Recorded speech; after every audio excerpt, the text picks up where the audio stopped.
Finally যিসকল মানুহে অৰুণোদয় আঁচনিখন জানুৱাৰী মাহত এপ্লাই কৰিব এইসকল মানুহে আপোনালোকে ফেব্ৰুৱাৰী মাহৰ 20 তাৰিখে আপোনালোকে একেলগতে 8,000 টকা আপোনালোকে লাভ কৰিব। বহুত মানুহে কিন্তু এতিয়ালৈকে অৰুণোদয় আঁচনিখন আবেদন কৰিব পৰা নাই। এতিয়া কিন্তু লাষ্ট ডেট আহিছে। আপোনালোকে জানুৱাৰী মাহত আপোনালোকে 30 তাৰিখৰ আগতে কিন্তু কৰিব লাগিব আবেদন কৰিলেহে আপোনালোকে যিসকল মানুহে আবেদন কৰিব এইসকল মানুহে আপোনালোকে একেলগতে 8,000 টকা লাভ কৰিব।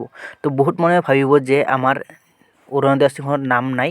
তো আগতে যিসকল মানুহে লাভ কৰিছিল 2টা বা 3টা কিস্তি আপোনালোকে লাভ কৰিছিল এইসকলক কিন্তু আপোনালোকে নতুন কৰি আবেদন কৰিব লাগিব। আবেদন কৰিলেহে আপোনালোকে এই টকাটো একেলগতে আপোনালোকে লাভ কৰিব। তো বহুত মানুহৰ কিন্তু নাম এতিয়ালৈকে অন্তৰ্ভুক্ত হোৱা নাই অৰুণোদয় আঁচনিত। তো আপোনালোকে শীঘ্ৰে এপ্লাই কৰক। এপ্লাই কৰিলেহে আপোনালোকে এইসমূহ টকা আপোনালোকে লাভ কৰিব। তো বহুত মানুহে ভাবিব যে অৰুণোদয় আঁচনিৰ যিখন ফৰ্ম আছে এই ফৰ্মখন আপুনি ক'ত পাম। তো আপোনালোকে এই ফৰ্মখন আপোনালোকক অলপ পাছত জনাই দি আছোঁ।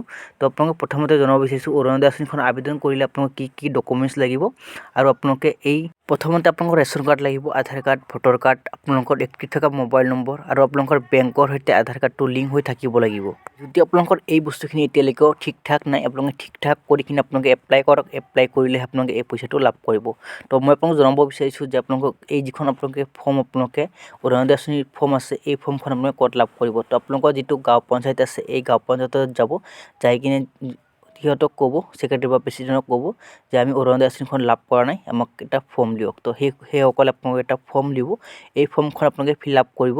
ফিল আপ কৰি কিনে আপোনালোকে তাতে জমা দি আহিব আৰু আপোনালোকৰ আধাৰ কাৰ্ড, ভোটাৰ কাৰ্ড আৰু আপোনালোকৰ যিটো ৰেচন কাৰ্ড আছে এই ৰেচন কাৰ্ডটো জেৰেক্স কৰি কিনে আপোনালোকে এই ফৰ্মখনৰ লগত গাঁঠি দিব লাগিব। তো আপোনালোকে এই ফৰ্মখন কেনেকৈ ফিল আপ কৰিব, তো মই অলৰেডি কিন্তু ভিডিঅ' আপোনালোকক বনাই কিনে এই চেনেলটোত আপলোড কৰা আছে। যদি আপোনালোকে বিচাৰে মই আপোনালোকক এই ভিডিঅ'খনৰ ডিছক্ৰিপশ্যনত লিংক দি ৰাখিম। তাৰ পৰা আপোনালোকে ভিডিঅ'খন চাই নিজে এপ্লাই কৰিব পাৰিব। এপ্লাই কৰিলে আপোনালোকে 100% অৰুণোদয় আঁচনিখন লাভ কৰিব। এই যিখন আপোনালোকে ফৰ্ম দেখা পাইছে Orunodoi 3.0 application form are you existing beneficiary under Orunodoi scheme. যদি আপোনালোকে আগতে অৰুণোদয় আঁচনিখন লাভ কৰিছিল তেনেহ'লে ইয়েছৰ লগত যিখন বক্স আছে এই বক্সখনত টিক মাৰ্ক কৰিব। আৰু যদি আপোনালোকে এইবাৰে এপ্লাই কৰি আছে তেনেহ'লে নোৰ লগত যিখন বক্স আছে এই বক্সত টিক মাৰ্ক কৰিব। পাছপোৰ্ট চাইজ ফটো এক কপি দিব, ফটোৰ ওপৰত ছিগনেচাৰ কৰিব। ইয়াতে আপোনালোকৰ ৰেচন কাৰ্ডৰ নম্বৰটো দিব, ইয়াতে আপোনালোকৰ ডিষ্ট্ৰিক্ট নেম দিব, ইয়াতে আপোনালোকৰ LAC য'ত আছে তাতে লোকসভা নামটো দিব। এপ্লিকেশ্যনৰ ফাৰ্ষ্ট নেম মিডিল নেম থাকিলে আপোনালোকে দিব, নাথাকিলে নিদিলেও হ'ব। লাষ্ট নেমটো আপোনালোকে ধুনীয়াকৈ লিখি দিব। ইয়াতে আপোনালোকৰ গাৰ্জেন নেম দিব, যাৰ নামত এপ্লাই কৰি আছে তাৰ গাৰ্জেনটো দিব। গাৰ্জেন নামটো ইয়াতে দিয়াৰ পাছত আপোনালোকে কি কৰিব, ইয়াতে আপোনালোকৰ জেণ্ডাৰটো ইয়াতে চিলেক্ট কৰিব। তো ফিমেল হয়, ফিমেলৰ কাৰণে একচুৱেলি এই অৰুণোদয় আঁচনি ফৰ্মখন দিয়া হৈছে। তো ইয়াতে ফিমেল চিলেক্ট কৰিব। ইয়াতে আপোনাৰ ডেট অফ বাৰ্থটো ধুনীয়া কৰি ইয়াতে আপোনালোকে লিখি দিব। ইয়াতে আপোনালোকৰ দ্বিতীয়তে আছে ইয়াতে আপোনালোকৰ ব্লক, তাৰপাছত আপোনালোকৰ গাঁও পঞ্চায়ত নাম ইয়াতে লিখি দিব। ইয়াতে আপোনালোকৰ গাঁওখনৰ নাম ধুনীয়াকৈ লিখি দিব। আপোনালোকৰ লোকেলিটি এণ্ড লেণ্ডমাৰ্কৰ নামটো ইয়াতে ধুনীয়াকৈ লিখি দিব। ইয়াতে আপোনালোকৰ এক্টিভ থকা মোবাইল নম্বৰটো ধুনীয়াকৈ লিখি দিব। আপোনালোকৰ এৰিয়া পিনক'ডটো দিব আৰু আপোনালোকৰ হাউচ নম্বৰ দিব, আপোনালোকৰ পুলিচ ষ্টেচনটো দিব। নেক্সট পেজটো দেখুৱাই দি আছোঁ। নেক্সট পেজটো আপোনালোকে এনেকৈ পাব। তো ইয়াতে উইণ্ডো দিব্যাংগজন, divorce women AAY beneficiary, unmarried যিসকল ব্যক্তি আছে ইয়াতে 5টা কেটেগৰী মানুহে আপোনালোকে এপ্লাই কৰিব পাৰিব। আপোনালোকৰ বছৰি ইনকাম 2 লাখতকৈ তলত হ'ব লাগিব। ইয়াতে আপোনালোকৰ বেংক একাউণ্ট দিব, bank name, bank branch name ইয়াতে দিব।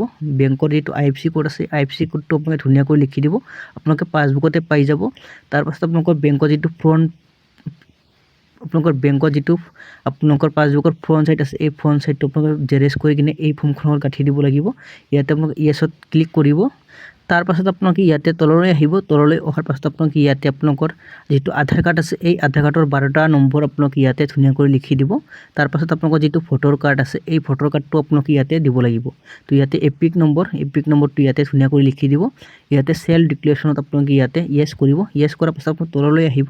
তললৈ অহাৰ পাছত আপোনালোকে ইয়াতে যিসকল মানুহে ছিগনেচাৰ দিয়ে এইসকলে ছিগনেচাৰ কৰিব আৰু যিসকল মানুহে থাম্ব ইউজ কৰে এইসকল মানুহে থাম্ব দিব। নেক্সট পেজটো দেখুৱাই দি আছোঁ। নেক্সট পেজটো আপোনালোকে এনেকৈ পাব। চেল্ফ ডিক্লেৰেশ্যন ফৰ্ম হয় অৰুণোদয় 3.0। তো ইয়াতে আপোনালোকৰ নাম দিব। নাম দিয়াৰ পাছত আপোনালোকে ইয়াতে গাৰ্জেন নেমটো ইয়াতে ধুনীয়াকৈ লিখি দিব।